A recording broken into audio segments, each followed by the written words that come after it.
2010年6月，一架从美国飞来的航班降落在深圳宝安机场。当时的苹果2把手库克一脸严肃地从飞机上走了下来，身后跟着苹果核心供应链团队，还有2名美国顶级的防自杀心理专家。他们表情凝重，没有寒暄，一下飞机就直奔深圳龙华的富士康工厂，仿佛要去打一场硬仗。下车第一眼，库克看到的是什么？是铺天盖地的黄色防坠网，从1楼一直拉到顶楼，10几栋宿舍楼被裹得严严实实。那一刻，他真的被震撼到了，就那么仰着头看了整整5分钟。看完之后，他没有去找郭台铭喝茶叙旧，而是直接说：“我要进车间，我要见工人，而且富士康的人不许跟着。”为什么？因为当年的富士康13连跳，差点给苹果带来了灭顶之灾。那时候的苹果正处在人生巅峰 ，iPhone 4横扫全球 ，iPad 刚出来就供不应求，有人卖血卖肾，就为了买一部。而这一切背后，90%以上的 iPhone 和 iPad 都靠中国的富士康工厂组装。苹果的订单直接撑起了富士康的半壁江山，也养活了中国80万富士康工人，还有上下游无数靠代工吃饭的人。可13连跳事件一出来，全乱了。全球媒体的镜头对准深圳龙华血汗工厂4个字，死死贴在富士康身上，连苹果也被推上其舆论的审判台。更要命的是什么？这件事发生后，有人问当时的苹果总裁乔布斯是什么看法，他的回应却让人愤怒。I mean, you go to this place and it's a factory, but my gosh, I mean, they've got restaurants and movie theaters and hospitals and swimming pools, and I mean, for a factory, it's a pretty nice factory. 乔布斯的说法看似没错，富士康确实有餐厅、影院和游泳池，但问题是这些东西根本就是个摆设。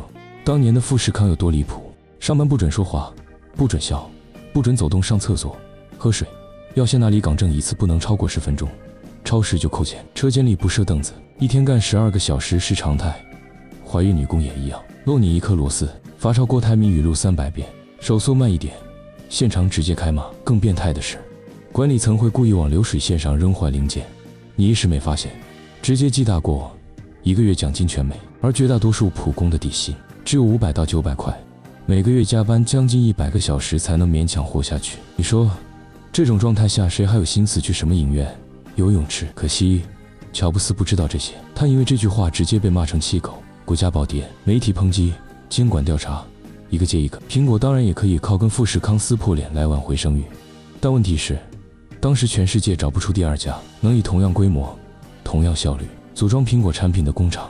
一旦翻脸， iPhone 4产能直接停掉，苹果可能会错失整个智能手机的黄金时代，这才是真正的绝境。乔布斯没办法，最后只能派一个人飞到中国来解决问题。谁？库克。后来苹果公布的供应商责任进展报告里写着，库克团队那次一共深度访谈了超过1000名富士康一线工人，一个接一个地问几点上班，几点下班，宿舍几个人，食堂吃的好不好，有没有人打过你。这不是作秀，是真想解决问题。富士康这事要是摆不平，苹果的全球供应链就得断。问完之后，库克彻底震撼了。这些人每天工作那么长时间，1个月的底薪也才900块，他吃顿下午茶就没有了，工资是不够的，人道主义关怀是没有的。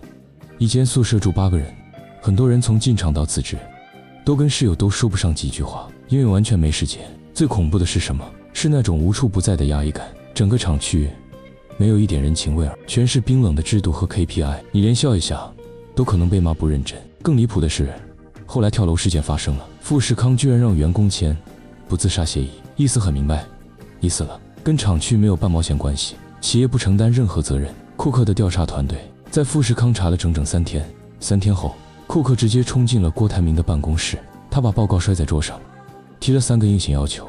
第一，必须引进公平劳工协会，保障工人的所有权益，小到工人宿舍的床宽，大到工人的加班时长，全部要求整改。第二，所有生产线必须换成人体工学椅，不能再让工人一天站12个小时站到腰椎变形。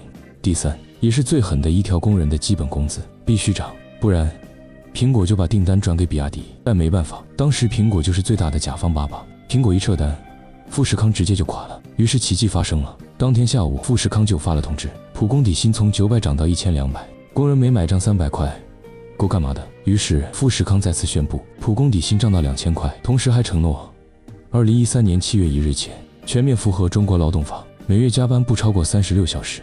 每周至少休息1天，加班费也提了不少，甚至还招募了1000名专职心理辅导员，建起24小时员工关爱员工心理热线。这一系列举措搞下来，工人的待遇直线提升，说是史无前例都不为过了。更刺激的还在后头，富士康这一仗就像往平静的水面扔了一个炸弹，珠三角所有的工厂都慌了。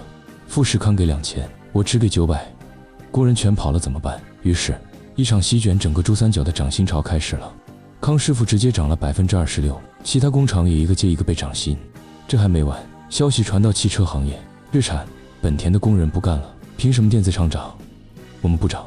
罢工潮一起来，日系车企也只能乖乖把最低工资上调了24%。到了2010年底，全中国27个省级行政区宣布上调最低工资标准。这场由库克一手引爆的涨薪潮，让几千万农民工的工资底线上了一个大台阶。但库克真正的杀招在后面，他对郭台铭说过一句话：成本上去了，你不能再靠压榨工人赚钱，你得靠技术。你猜怎么着？富士康真的开始大规模上自动化了，机器人、机械臂、智能产，以前一条线几百个人，现在几十个人盯着机器就行。中国制造业就这样从人海战术走进了智能制造的大门。如今10几年过去了，中国制造业已经成为全球高端制造的重要力量。苹果也在库克的带领下攀上巅峰。很多人说，库克是为了苹果的利益才出手拯救富士康，推动中国制造业升级，这无可否认。作为 CEO， 守护苹果的供应链与声誉是他的天职。但不可忽视的是，这场看似利己的行动，最终实现了三方共赢。苹果保住了供应链和声誉，成为全球市值最高的企业；中国工人保住了工作，提升了技能，改变了自己的命运；中国制造业摆脱了低端代工的泥潭，真正迈上了向高端制造转型的征程。或许，这就是商业的最高境界，利己，也利他，成就自己，也成就他人。